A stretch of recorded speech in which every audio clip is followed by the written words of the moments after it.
В былые годы на степных просторах жил хан. Сын был у него. Гордился хан, что нет храбрее Батыра, и с этой гордостью жилось ему легко.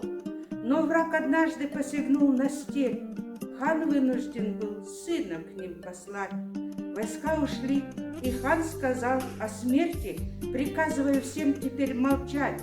Мой сын вернется, знаю, но если скажут, что ему конец, такому смельчаку я в рот своей рукой волью расплавленный свинец. И вот пришло известие народу. От тяжких ран погиб герой-юнец. И кто же осмелится сказать об этом хану? Но вот нашелся старый мудрый воин, дамбру схватил и ближе подошел к золотому трону. Я хочу сыграть. И начал он, и струны зазвенели, и в них и боль, и тоска. И понял хан, о чем добра запела, и покатилась по щеке слеза. Старик сыграл, в груди дыша сжималась, ответил хан.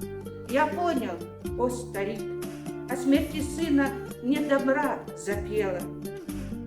И как сдержать мне слово, подскажи?